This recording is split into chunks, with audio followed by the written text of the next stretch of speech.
आज के लेक्चर में हम लोग बात करने वाले हैं जो हमारा चैप्टर है केमिकल बॉन्डिंग।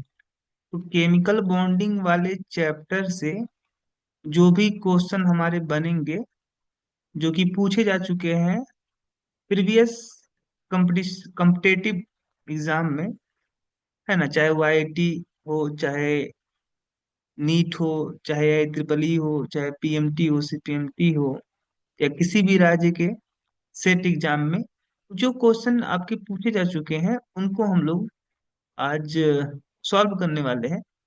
देखते हैं। देखिए, क्वेश्चन नंबर फर्स्ट है आपका कि the nodal plane in the pi bond of ethyne is located इन।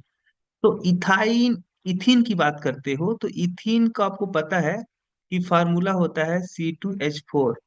यहाँ पे अगर देखोगे तो इस तरीके से कार्बन कार्बन के बीच में कैसा बॉन्ड होगा, डबल बॉन्ड होगा। इस तरीके से कार्बन कार्बन के बीच में डबल बॉन्ड होगा।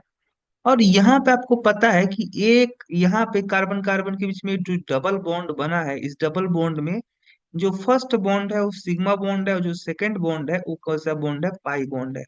अब ये भी बात आपको अच्छी तरीके से पता होगी कि जो पाई बॉन्ड होता है, pi bond are formed by the lateral overlapping. कैसे बनता है? दो पी ऑर्बिटल के लेटरल ओवरलैपिंग से, है ना। जब दो ऑर्बिटल एक दूसरे से कैसे ओवरलैपिंग करें, लेटरल, है ना। यानी हेड टू हेड ओवरलैपिंग ना हो करके कैसा ओवरलैपिंग हो, लेटरल ओवरलैपिंग हो, तब आपका जो बॉन्ड बनता है, जब ऑर्बिटल एक दूसरे से कैसे ओवरलैपिंग करते हैं, लेटरल ओवरलैपिंग, है ना। तो यहाँ पे जो बॉन्ड बनेगा लेटरल ओवरलैपिंग के कारण से, उस बॉन्ड को हम लोग क्या बोलेंगे, पाई बॉन्ड, है ना। अब यहाँ पे आपको देखने की बात है कि जब ये दोनों ऑर्बिटल एक दूसरे से वो लेटरल ओवरलैपिंग करेंगे तो एक आपका क्या होगा, जैसे मान लो ये आपका पॉजिटिव, देखो इस ऑर्बिटल का ये पॉजिटिव फेज है, ये निगेटिव फेज है, ये वाला पॉजिटिव फेज है और निगेटिव फेज है। यानी लेटरल ओवरलैपिंग इस तरीके से हो कि इनका जो फेज हो सेम फेज में ओवरलैपिंग हो। तो यहाँ पे क्या होगा कि ऊपर वाले हिस्से में, अगर यहाँ से मैं अगर मान लो कि ये जो आपका एक्सिस है, ये इंटर न्यूक्लियर एक्सिस है। कैसा एक्सिस है? इंटर न्यूक्लियर एक्सिस है।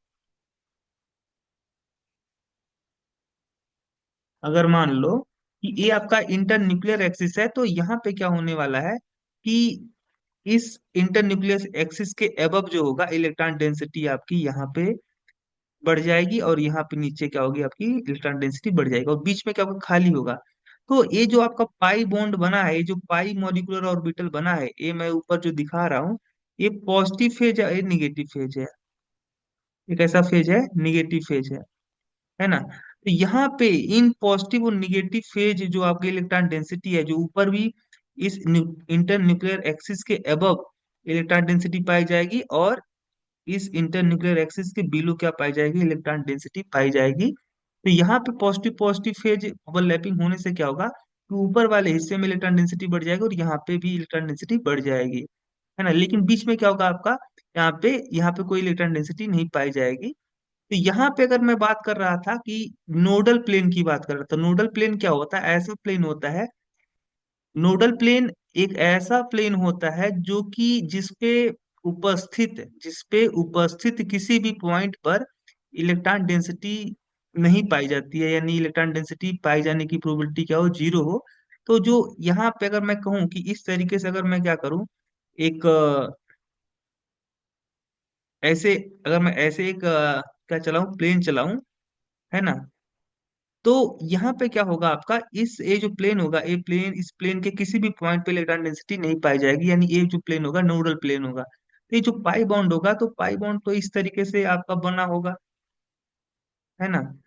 इस तरीके से बना होगा, यहाँ पे इलेक्ट्रॉन डेंसिटी और यहाँ पे इलेक्ट्रॉन डेंसिटी। तो अगर मैं इस जो आपको अभी दिख रहा है यहाँ पे, ये जो ऑर्बिटल दिख रहे हैं, इस ऑर्बिटल के अगर मैं परपेंडिकुलर, यानी ये जिस प्लेन में मॉलिक्यूल है, इस प्लेन में इस तरीके से अगर मैं चलाऊं, एक प्लेन चलाऊं, है ना, एक प्लेन गुजारूं, इस जिस प्लेन में ये मॉलिक्यूल है, उसी प्लेन में अगर मैं क्या करूं, एक प्लेन चलाऊं, तो इस तरीके से आप इस ये जो प्लेन होगा, ये कैसा प्लेन होगा, नोडल प्लेन। यानी जो नोडल प्लेन होगा वो कहाँ पे होगा, तो आपका जो नोडल प्लेन होगा वह उस, ये जो नोडल प्लेन होगा ये कहाँ पे होगा, मोलिकुलर प्लेन में होगा। मोलिकुलर प्लेन में मतलब जिस प्लेन में मॉलिक्यूल होगा उसी प्लेन में क्या होगा, आपका नोडल प्लेन पाया जाएगा। तो सही ऑप्शन कौन सा होगा, फर्स्ट वाला, कि मोलिकुलर प्लेन में कौन सा प्लेन होगा, नोडल प्लेन होगा। यानी जो नोडल प्लेन होगा वह जिस प्लेन में मॉलिक्यूल है उसी से गुजरेगा। अगला क्वेश्चन है कि आपका यहाँ पे बोल रहा था कि इस तरीके से दिया गया था, CH2 double bond CH2 bond CH bond CH2। अगर मैं कहूँ कि अगर मैं इसको थोड़ा सा इस तरीके से विस्तार करके अगर मैं इसको इसका स्ट्रक्चर बनाऊं, कुछ इस तरीके से, कुछ इस तरीके से मैं इसका अगर स्ट्रक्चर बनाऊं इस तरीके से, तो यहाँ पे देखोगे एक सिग्मा बॉन्ड, दो sigma bond, three sigma bond, यानी ये आपका कौन सा, ये जो कार्बन होगा कैसा हाइब्रिडाइज होगा, sp2 हाइब्रिडाइज होगा। एक, दो, तीन, तीन सिग्मा बॉन्ड मतलब sp2 हाइब्रिडाइज होगा। और यहाँ पे अगर देखोगे तो एक, दो, तीन, ये भी sp2 हाइब्रिडाइज होगा। यहाँ पे देखोगे एक, दो, तीन, तो ये भी कैसा होगा, आपका sp2 हाइब्रिडाइज होगा। यानी सारे के सारे कार्बन कैसे हैं, आपके sp2 हाइब्रिडाइज हैं। यहाँ पे कह रहा था कि all carbon atom are sp3 hybridize, गलत। Some are sp2 hybridization state and some in sp3, ये भी बात गलत है। सारे के सारे का all are in the sp hybridisation, ये भी बात गलत है। सारे के सारे sp हाइब्रिडाइजेशन में नहीं, सारे के सारे आपके जो होंगे वह sp2 हाइब्रिडाइज होंगे। तो यानी आपका नन ऑफ दी, इनमें से कोई भी ऑप्शन मैच नहीं कर रहा है। तो सही आंसर कौन सा निकल के आएगा, दूसरे का डी। अगला क्वेश्चन है आपका क्वेश्चन नंबर 3। क्वेश्चन नंबर 3 क्या है, क्वेश्चन नंबर 3 है कि the compound which contain both ionic and covalent bond. अगर आप देखते हो पोटेशियम साइनाइड को देखो, तो पोटेशियम साइनाइड कुछ इस तरीके से होगा, आपका इस तरीके से। तो यहाँ पे देखो ये पॉजिटिव चार्ज है, निगेटिवली चार्ज है, तो पॉजिटिव और निगेटिव चार्ज के बीच में जो फोर्स ऑफ अट्रैक्शन लगेगा उसे क्या बोलोगे, आयनिक बॉन्ड, है ना। और यहाँ पे आपका ये जो बॉन्ड बना है कार्बन और नाइट्रोजन के बीच में, ये by the sharing of electron बना है, यानी ये कैसा बॉन्ड है, कोवैलेंट बॉन्ड। इस मॉलिक्यूल में आपका जो है आयनिक बॉन्ड भी प्रेजेंट है और कोवैलेंट बॉन्ड भी प्रेजेंट है। अगला क्वेश्चन है कि which of the following molecule has bond पे हैज बॉन्ड पेयर। देखो इनमें ये आपके चार मॉलिक्यूल दिए हैं, चारों मॉलिक्यूल में से पूछ रहा है कि कौन सा मॉलिक्यूल है जिसमें आपका बॉन्ड पेयर साथ ही साथ lone pair and bond pair repulsion मौजूद है। ऐसा कौन सा मॉलिक्यूल है जिसमें आपका bond pair repulsion, lone pair repulsion और लोन पेयर रिपल्सन, तीनों के तीनों टाइप के रिपल्सन मौजूद हैं। तो अगर ऐसी बात करते हो तो H2O देखो, तो H2O में देखोगे तो H2O में जो सेंट्रल एटम ऑक्सीजन है इसके पास में कितने लोन पेयर हैं, दो। दो लोन पेयर हैं ये आपके, ये जो है आपके बॉन्ड पेयर है, ठीक है। ये कैसे हैं, बॉन्ड पेयर है। ये आपका क्या है, लोन पेयर है। तो यहाँ पे देखोगे बॉन्ड पेयर और लोन पेयर के बीच में रिपल्सन मौजूद है। बॉन्ड पेयर लोन पेयर के बीच में रिपल्सन होगा क्योंकि यहाँ इसकी इलेक्ट्रॉन डेंसिटी और इसकी इलेक्ट्रॉन डेंसिटी, क्योंकि यहाँ पे जो इलेक्ट्रॉन डेंसिटी है वो निगेटिवली चार्ज है और ये भी इलेक्ट्रॉन डेंसिटी कैसी है, निगेटिवली चार्ज है। दोनों के बीच में क्या होगा, आपको पता है सेम चार्ज के बीच में कैसा होगा, रिपल्सन होता है। तो ये भी इलेक्ट्रॉन है, यहाँ पे क्या होगा, रिपल्सन। तो लोन पेयर बॉन्ड पेयर, तो lone pair bond pair repulsion मौजूद है। अच्छा, ये इनकिन के बीच में भी रिपल्सन होगा, यानी लोन पेयर के बीच में भी रिपल्सन यहाँ पे मौजूद है। तो लोन पेयर रिपल्सन भी मौजूद है। बॉन्ड पेयर देखो इसका जो इलेक्ट्रॉन डेंसिटी है और इसकी जो इलेक्ट्रॉन डेंसिटी, ये भी एक दूसरे को रिपल करेगी। तो यहाँ पे आपका बॉन्ड पेयर रिपल्सन भी क्या है, मौजूद है। यानी H2O में जो है ये तीनों टाइप के रिपल्सन क्या है मौजूद है। इसी कारण से आपका जो करेक्ट आंसर निकल के आने वाला है, वो करेक्ट आंसर कौन सा निकल के आएगा भाई? तो करेक्ट आंसर जो निकल के आने का आएगा वो होगा बी वाला,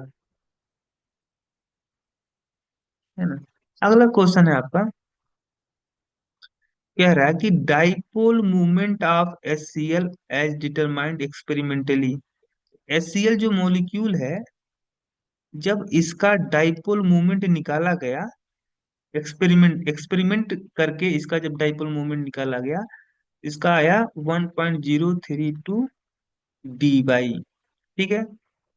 कह रहा है कि इलेक्ट्रॉन पे जो चार्ज होता है वो होता है 4.8 इंटू 10⁻10 ESU।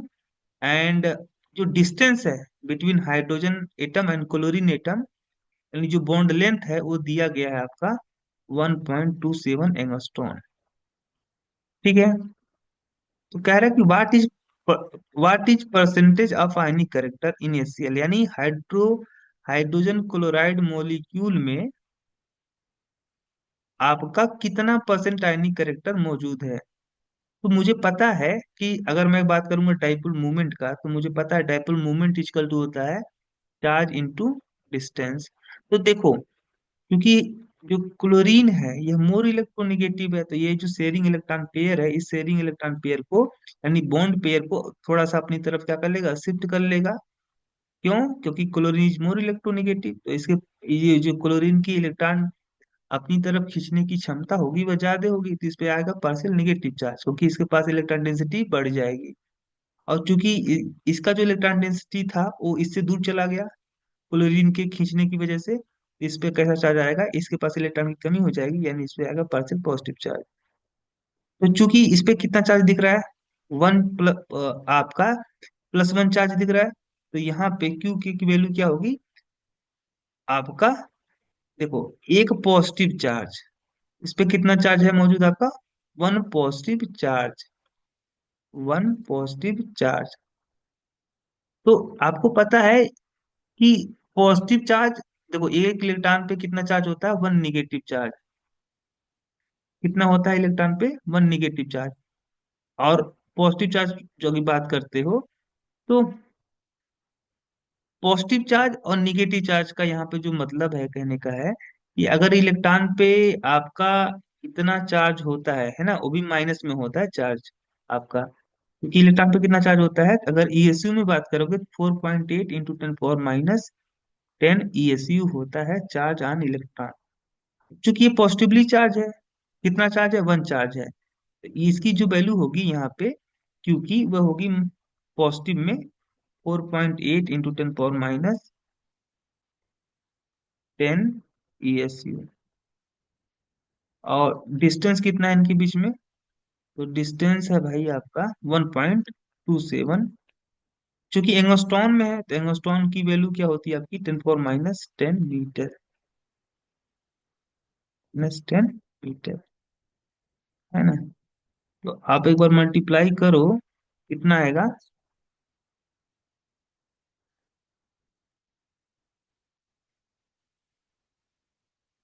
मल्टीप्लाई करोगे 4.8 मल्टीप्लाई बाई 1.27, आपकी वैल्यू आ रही है 6.096 इंटू 10⁻18 ESU मीटर, इतना आने वाला है आपका, है ना।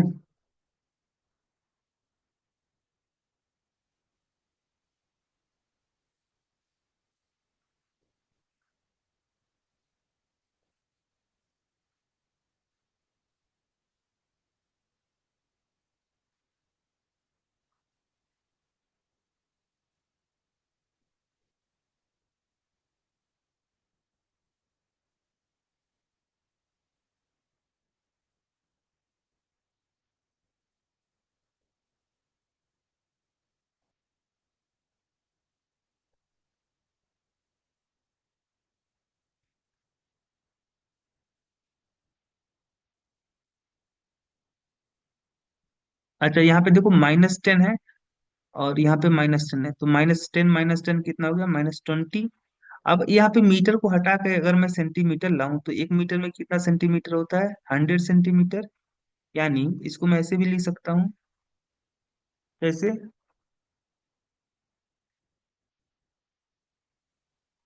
इसको मैं ऐसे भी लिख सकता हूँ, 6.096 इंटू 10 पावर -20 इंटू, अब इस मीटर को मैं हटा करके सेंटीमीटर ला रहा हूँ, 10 पावर 2।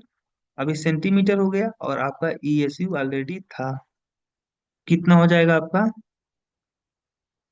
6.096 इंटू 10 पे पावर -18 ईएसयू सेंटीमीटर। 10 पे पावर -18 ईएसयू सेंटीमीटर को हम लोग बोलते हैं 1 डिबाई।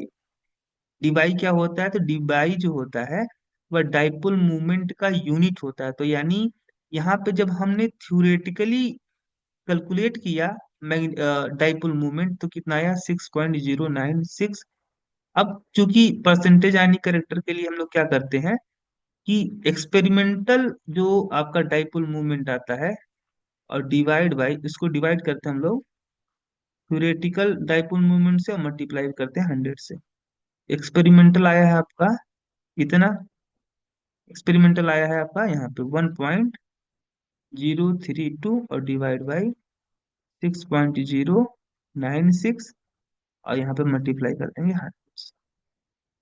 ठीक है, यहाँ पे जो वैल्यू आपकी आएगी, आप कैलकुलेट करिएगा, यहाँ पे वैल्यू जो आने वाली है वह वैल्यू आपकी आएगी 16.9%। तो 16.9 का मतलब आपका अबाउट 17%। 17% आपका आंसर आएगा, तो सही आंसर होगा आपका 5वें का बी।